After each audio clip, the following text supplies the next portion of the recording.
Oh, it's Big Ant, man. We back. Another edition of Urban Politicians TV, man. Had to come tap in one time with Compton Menace, Yes, Compton Menace, a shit show out here from Cali. H-Town one time, man. Introduce yourself to the people who don't know who you is and everything like that. Yeah, you already know us. Compton Menace, a.k.a. OG Two-Tone, a.k.a. a whole lot of other shit, man. What's going on? Yeah, for shit show.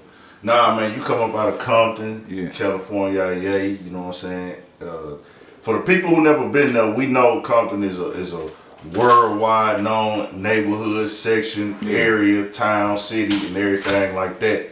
But for the people who only got to hear about it on songs, see it in movies, and things of that nature, and hear the rumors, just tell us like what the everyday program like for a young nigga coming up out there to like you growing up and shit like that.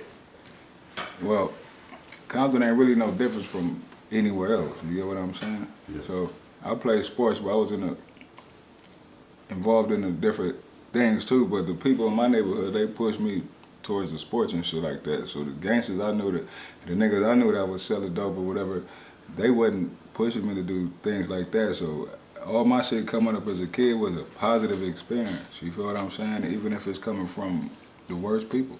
Gotcha.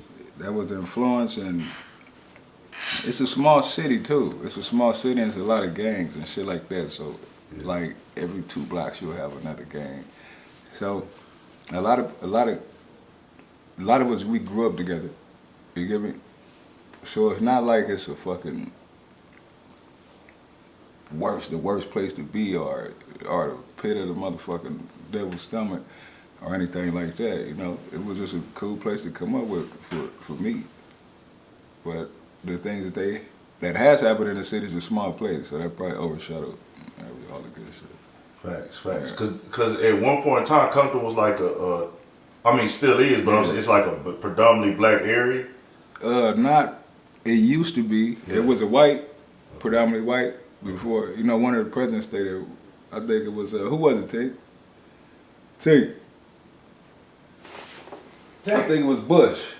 Who was that stayed in Compton? Bush? Huh? That was Bush that stayed in Compton? Who stayed in Compton? What president?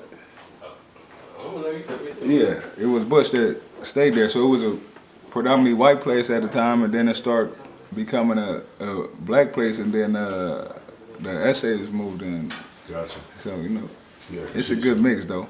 Yeah, because I mean, I done drove through there on some like trip to LA, but you know, I don't know where I'm in. I'm just coming through because I'm touching down, seeing the city, touring. So I really don't know what's what. I'm just on Google and shit like that. I don't know nobody out there and everything. Yeah. So like I'm just going. It's a regular city.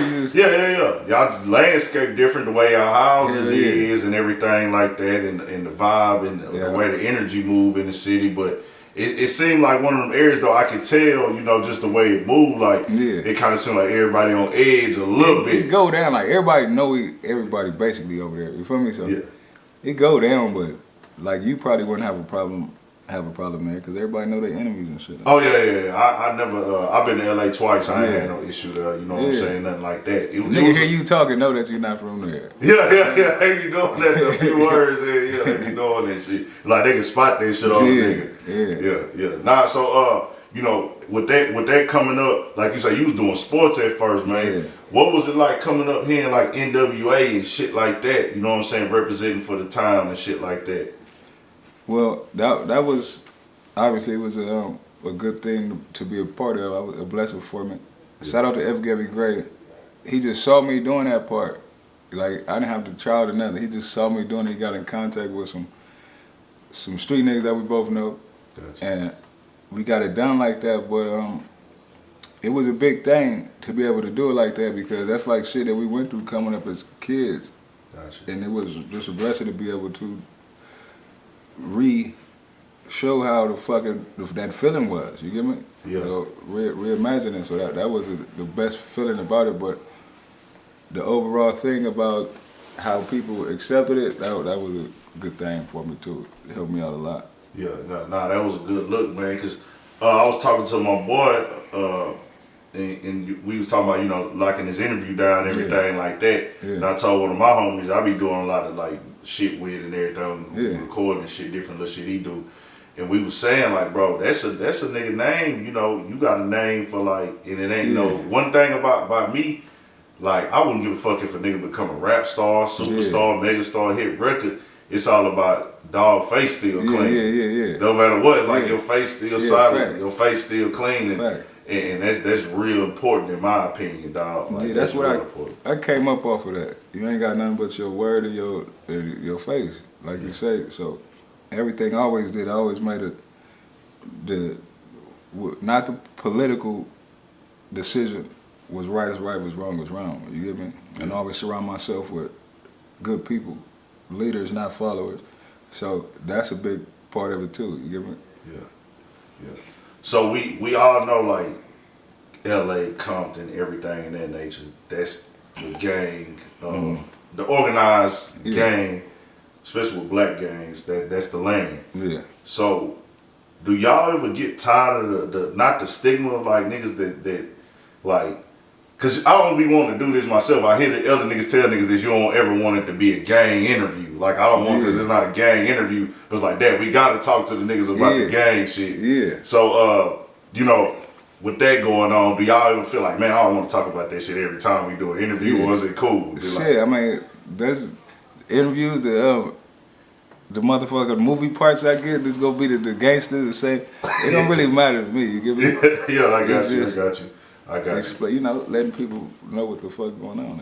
Yeah, for shit show. So man, you coming up in that shit, dog. Was it kind of like you say, you know, niggas always steered you in the right way? Yeah. Would you think that's what made you kind of want to get down with the neighborhood gang or the block gang and everything like that? No, like realistically, it was my father, my two sisters, and my mom up in the house. You get me? So these was my brothers. You know what I mean? These are my niggas, these are my brothers, this is my family. It's a family, it's not just a gang. People say it's a gang, a bunch of niggas that just want to do some bad shit together. That's not what it is. You feel me? These are my brothers, these niggas in the neighborhood. We stick up for each other, we represent each other. You feel me? We don't let nobody cause harm to us. That's what we represent. It's not just about the gang tag that niggas put on it. You get me? So it was all a positive thing. We was all doing positive shit. We all had good parents and shit. You know, it wasn't like a bad place. It's not like a bad place. It's just things that you have to fucking, you know, inherit. It's just some shit you gotta inherit. And you know, I don't want to put up like make this a credibility thing, anything like this, or say that this over here means is what it is. Yeah. But me learning that side of it came from street gangs with Alex Alonzo. Me watching all, because I done watched not the newer ones, I ain't gonna cap and lie, but the older ones, the older interviews that they used to do, I watched them all, and I used to hear them all say this got we inherited this. It's third and fourth generation. You know what I'm saying? I would hear Nipsey say, well, this is the lifestyle, this is the culture. It's not really like, oh, this is it's one of them things we born into it. It's an understanding, and it ain't about like, oh man, we just glorify violence. Those things occur. So I do get what you're saying in that.